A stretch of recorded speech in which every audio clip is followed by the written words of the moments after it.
എറണാകുളം മൂവാറ്റുപുഴയിൽ കിണറ്റിൽ വീണ് 4 വയസ്സുകാരി മരിച്ചു. ആയവന താമസിക്കുന്ന അതിഥി തൊഴിലാളികളുടെ മകൾ സഞ്ജനയാണ് മരിച്ചത്. മാതാപിതാക്കൾ ജോലിക്ക് പോയ സമയത്തായിരുന്നു അപകടം. ലഡിയ ജേക്കബ് വിവരങ്ങൾ നൽകാനായി ചേരുന്നുണ്ട്. ലഡിയ, എപ്പോൾ എങ്ങനെയായിരുന്നു അപകടം? ഈ മരിച്ച കുട്ടിയുടെ വിവരങ്ങൾ എന്തൊക്കെ?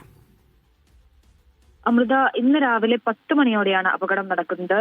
എറണാകുളം മൂവാറ്റുപുഴ ആയവന പ്രാഥമിക ആരോഗ്യ കേന്ദ്രത്തിന് സമീപം വാടകയ്ക്ക് താമസിക്കുന്ന അതിഥി തൊഴിലാളിയുടെ മകളാണ് മരിച്ചത്. സന്ധ്യാകുമാരി എന്ന അതിഥി തൊഴിലാളിയുടെ മകൾ സഞ്ജനയാണ് മരിച്ചത്. ഇന്ന് രാവിലെ കുട്ടിയുടെ മാതാപിതാക്കൾ ജോലിക്ക് പോയതിനു ശേഷമാണ് അപകടമുണ്ടായത്. കുട്ടി കാൽവഴുതി കിണറ്റിലേക്ക് വീഴുകയായിരുന്നു. കുട്ടി വീണത് കണ്ട നാട്ടുകാർ ഫയർഫോഴ്സിനെ ഉടൻ വിവരം അറിയിക്കുകയും ഫയർഫോഴ്സ് എത്തി കുട്ടിയെ പുറത്തെടുക്കുകയും ചെയ്തു. പ്രാഥമിക ശുശ്രൂഷകളും മറ്റ് കൃത്രിമശ്വാസം അടക്കമുള്ള കാര്യങ്ങളും കുട്ടിക്ക് നൽകി. എന്നാലും കുട്ടിയുടെ ജീവൻ രക്ഷിക്കാനായില്ല. ശരി ലേഡിയ.